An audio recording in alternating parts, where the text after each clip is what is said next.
Hello friends, welcome back to my channel.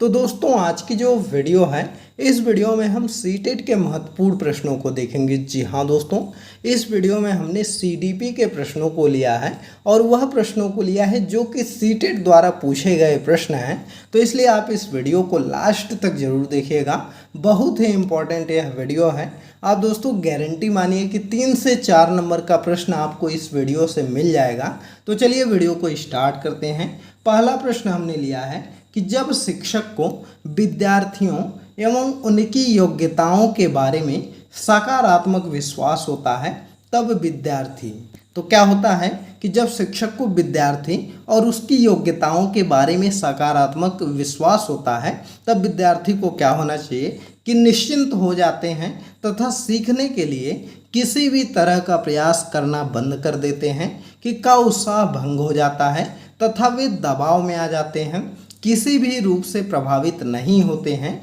या सीखने के लिए उत्सुक एवं प्रेरित होते हैं। तो देखिए दोस्तों, अगर हम यहाँ पर बात करें तो यहाँ पर देखिए, जब अगर शिक्षक को विद्यार्थी और उसकी योग्यताओं के बारे में सकारात्मक विश्वास होता है तब जो है कि वह आपका सीखने के लिए उत्सुक और प्रेरित रहेंगे। जी हाँ दोस्तों, डी वाला आपका सही रहेगा।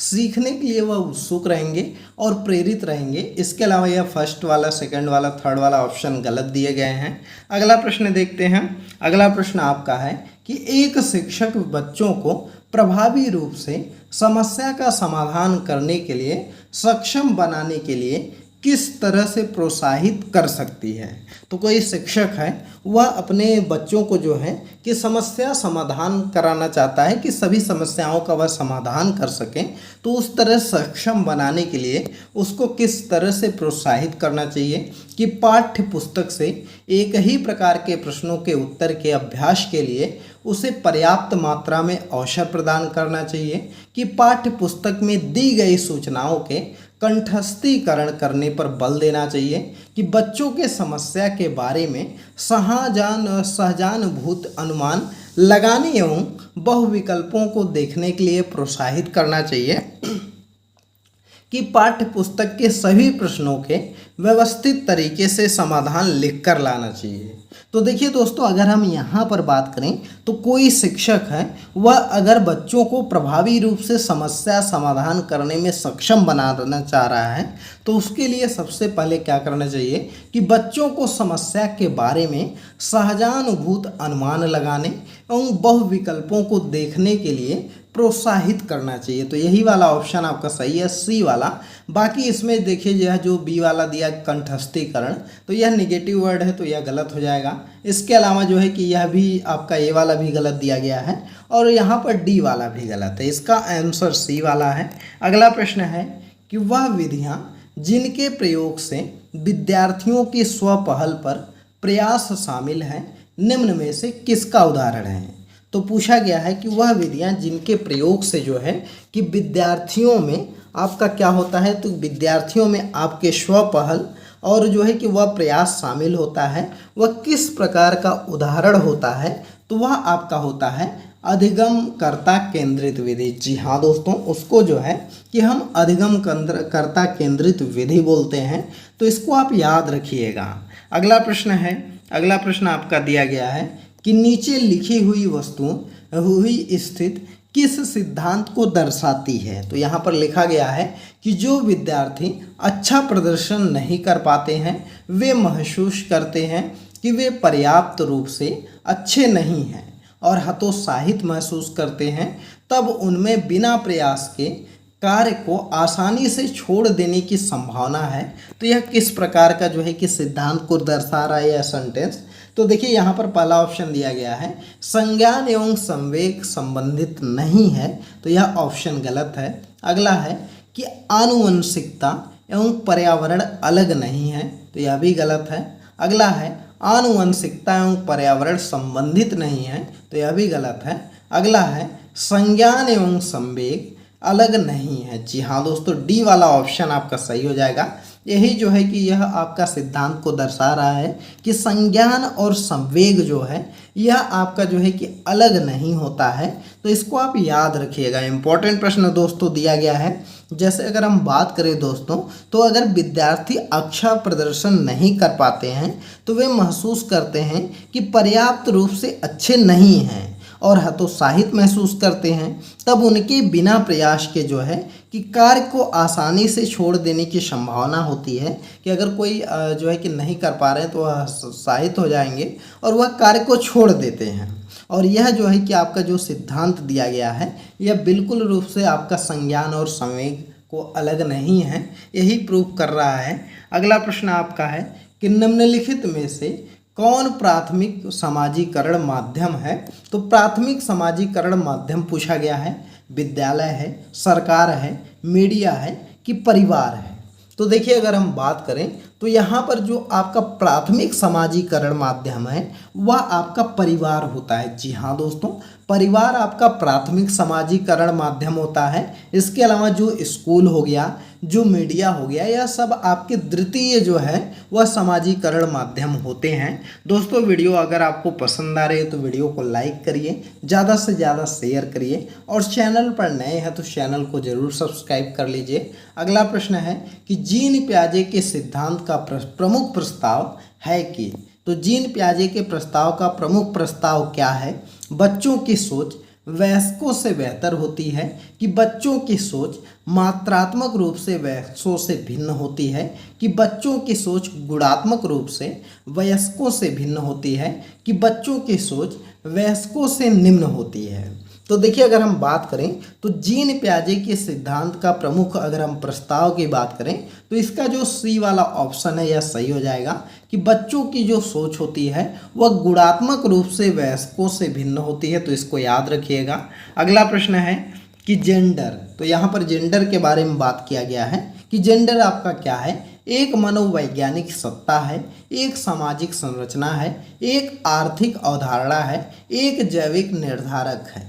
तो देखिए अगर हम बात करें जेंडर के बारे में तो यह आपका एक सामाजिक संरचना होता है। जी हाँ दोस्तों, जेंडर आपका एक सामाजिक संरचना होता है। समाज की संरचना पुरुष और स्त्री से मिलकर बनती है और ये परस्पर क्रिया और प्रतिक्रिया करके जो है कि सामाजिक व्यवस्था का निर्माण करते हैं। समाज की जो परंपरा है उसके अनुसार प्रत्येक स्त्री पुरुष की निश्चित जो है कि प्रतिस्थित और जो है कि उनकी भूमिकाएं होती हैं। तो इसको आप याद रखिएगा।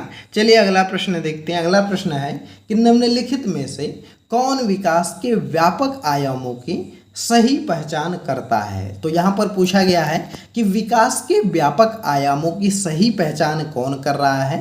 तो यहाँ पर आपको बताना, पहला ऑप्शन दिया गया आपका कि संवेगात्मक, बौद्धिक, आध्यात्मिक एवं स्व और शारीरिक, व्यक्तिगत, आध्यात्मिक या संवेगात्मक। अगला है सामाजिक, शारीरिक, व्यक्तिगत और स्व या शारीरिक, संज्ञानात्मक, सामाजिक और संवेगात्मक।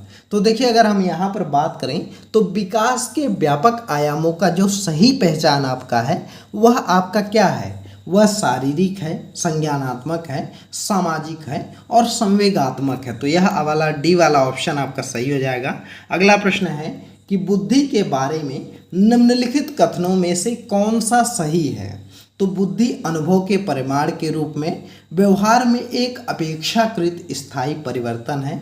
यह आपका सही है कि बुद्धि एक आनुवंशिक विशेषक है जिसके मानसिक गतिविधियां जैसे स्मरण एवं तर्क शामिल होता है कि बुद्धि बहुआयामी होती है जिसमें बुद्धि परीक्षणों के द्वारा पूर्ण रूप से परिमेय की जाने वाली योग्यताएं शामिल हैं कि बुद्धि अपसरित रूप से सोचने की योग्यता है। तो देखिए अगर हम बात करें यहाँ पर बुद्धि के बारे में तो जो आपकी बुद्धि होती है यह बहुआयामी होती है और जिसमें बुद्धि परीक्षणों के द्वारा पूर्ण रूप से परिमेय न की जाने वाली योग्यताएं शामिल होती हैं। तो सी वाला ऑप्शन आपका सही हो जाएगा।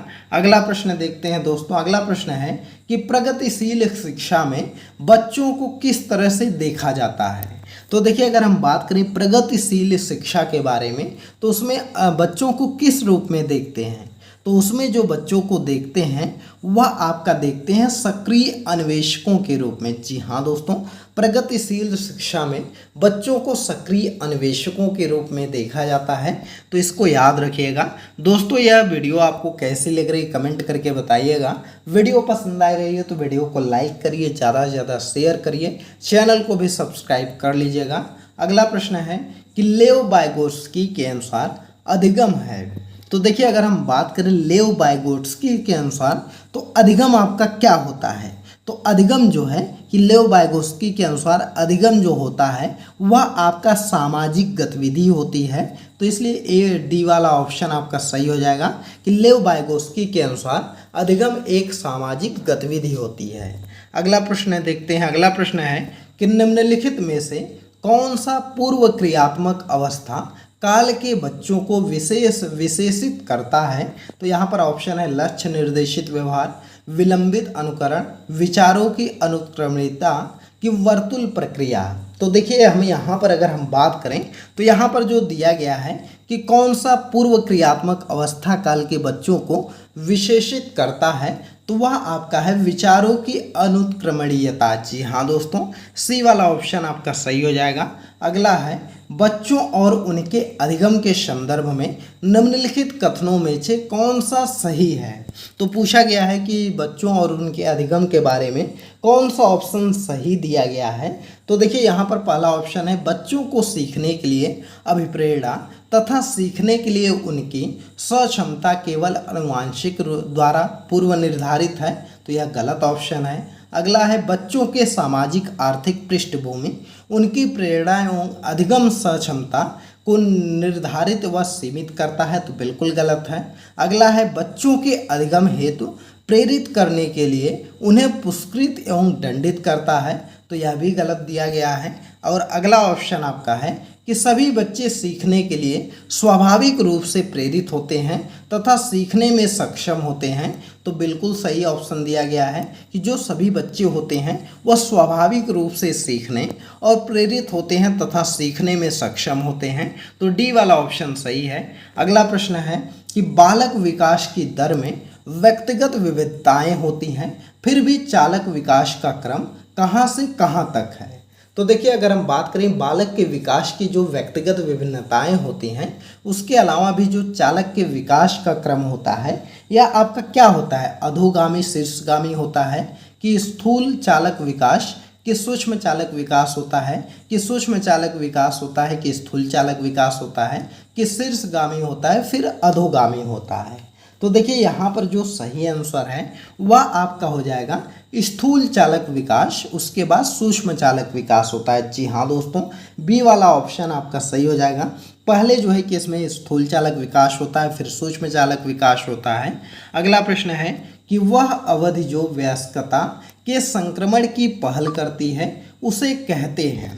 तो उसको क्या कहते हैं, ऐसी अवस्था जो कि वयस्कता के संक्रमण की पहल करती है। तो देखिए, यहाँ पर दिया गया मध्य बाल्यावस्था, पूर्व क्रियात्मक अवस्था या जो है कि बाल्यावस्था की समाप्ति की किशोरावस्था। तो यहाँ पर जो सही आंसर है वह आपका किशोरावस्था हो जाएगा। जी हाँ दोस्तों, डी वाला ऑप्शन आपका बिल्कुल सही दिया गया है। अगला प्रश्न है कि जीन पियाजे के अनुसार बच्चे हैं।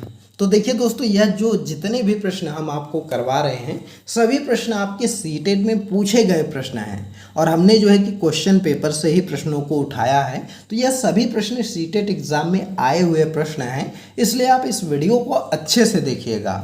अगला प्रश्न है कि जीन पियाजे के अनुसार बच्चे को क्या कहते हैं। तो देखिए, यहाँ पर ऑप्शन आपका क्या दिया गया है, ऑप्शन आपका दिया गया है कि प्रेक्षणात्मक अधिगम की प्रक्रिया का अनुसरण करते हुए दूसरों का अवलोकन करके सीखने पर बल देते हैं।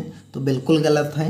अगला है को उद्दीपक अनुक्रिया संबंधों के सावधानीपूर्ण नियंत्रण के द्वारा एक विशेष तरीके से व्यवहार करने के लिए अनुबंधित किया जाता है। तो बिल्कुल नहीं, यह भी नहीं है।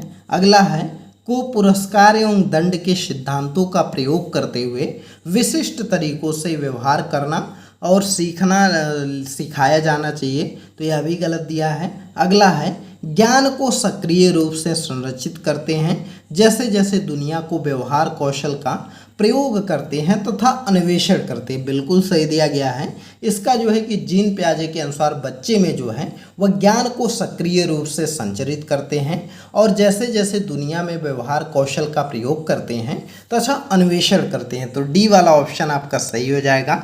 अगला प्रश्न दोस्तों है कि मौखिक संवाद जो बच्चे अपने आप से करते हैं लेव वाइगोत्स्की को क्या कहते हैं। तो जो बच्चे अपना जो है कि खुद मौखिक संवाद करते हैं, अपने आप से ही बतियाते हैं, तो ऐसे जो है कि इसको क्या कहते हैं, लेव वाइगोत्स्की के अनुसार पूछा गया है। तो उसको जो बोला जाता है दोस्तों वो व्यक्तिगत वार्ता बोला जाता है। जी हाँ दोस्तों, उसको जो है कि प्राइवेट स्पीच बोलते हैं, व्यक्तिगत वार्ता बोलते हैं। तो याद रखिएगा। अगला है कि खिलौने दिया गया है यहाँ पर कि खिलौने, पहनावे की वस्तुएं, घरेलू सामग्री, व्यवसायों एवं रंगों को विशिष्ट लिंग के साथ संबंधित करना क्या प्रदर्शित करता है। तो पूछा गया है कि जो खिलौने होते हैं, जो पहनावा होता है, वस्तुएं होती हैं पहनावे की, घरेलू सामग्री होती है, व्यवसाय होते हैं, और जो है कि विशिष्ट लिंग के साथ संबंधित करना क्या प्रदर्शित करता है।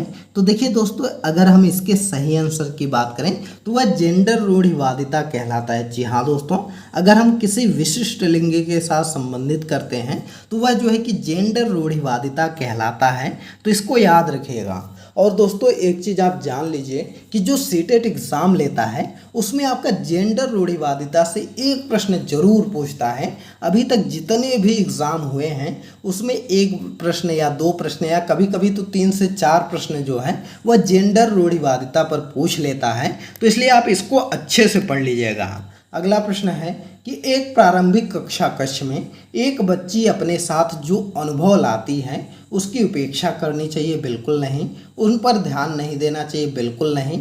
उन्हें शामिल कर उसका संचय करना चाहिए, तो बिल्कुल सही है कि उसको शामिल करना चाहिए और संचय भी कर लेना चाहिए। उसे अस्वीकार कर, बिल्कुल गलत है। तो सी वाला ऑप्शन आपका सही हो जाएगा, यही इसका आंसर हो जाएगा। अगला प्रश्न देखते हैं। अगला प्रश्न है कि एक बच्चा तर्क प्रस्तुत करता है। तो कोई बच्चा है वह तर्क प्रस्तुत कर रहा है कि हिंज को दवाई की चोरी नहीं करनी चाहिए। वह दवाई जो उसकी पत्नी की जान बचाने के लिए ज़रूरी है, क्योंकि यह ऐसा करता है उसे पकड़ा जाएगा और जेल भेज दिया जाएगा।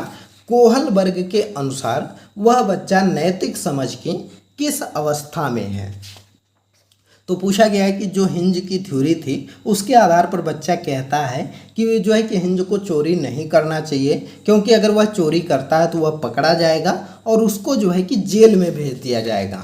तो यह जो है कि अगर हम बात करें तो कोहल वर्ग के किस जो है कि किस नैतिक समझ में जो है कि अवस्था में वह बालक है। तो यहाँ पर सामाजिक क्रम नियंत्रक अभिविन्यास में है, कि दंड एवं आज्ञा पालन अभिविन्यास में, कि सार्वभौम नैतिक सिद्धांत अभिविन्यास में, कि यांत्रिक उद्देश्य अभिविन्यास में। तो देखिए अगर हम बात करें तो यहाँ पर अगर कोहल वर्ग के अनुसार दंड और आज्ञा पालक अभिविन्यास में वह बालक है, जिसमें कि वह कह रहा है कि अगर बच्चा चोरी करेगा तो पकड़ा जाएगा और जेल भेज दिया जाएगा, यानी कि उसको दंड मिलेगा। तो इसलिए बी वाला ऑप्शन आपका सही हो जाएगा। तो दोस्तों आज का यह टॉप 20 प्रश्न हमने शामिल किया है। यह सभी प्रश्न आपके एग्जाम के पॉइंट ऑफ व्यू से बहुत ही इंपॉर्टेंट हैं। इन सभी प्रश्नों को आप अच्छे से तैयार कर लीजिएगा। आप वीडियो को 2-3 बार रिपीट करके ज़रूर देख लिया करिए, क्योंकि अगर आप 3-4 बार वीडियो को रिपीट करके देखते हैं तो सभी चीज़ें आपके माइंड में सेट हो जाती हैं और जब भी आपके सामने वह क्वेश्चंस आते हैं तो आप आंसर आसानी से ढूंढ लेते हैं। तो इसलिए आप इसको जो है कि 2-3 बार पढ़ लीजिएगा और चैनल को दोस्तों सब्सक्राइब जरूर करिएगा, क्योंकि सीटेट के हम जो है कि रोज़ क्लास लेकर के आएंगे और अच्छी तैयारी आपकी करवा देंगे। तो चलिए मिलते हैं अगले एक नई वीडियो में एक नए टॉपिक के साथ। यह वीडियो आपको पसंद आई हो तो वीडियो को शेयर करिए, ज़्यादा से ज़्यादा लाइक करिए।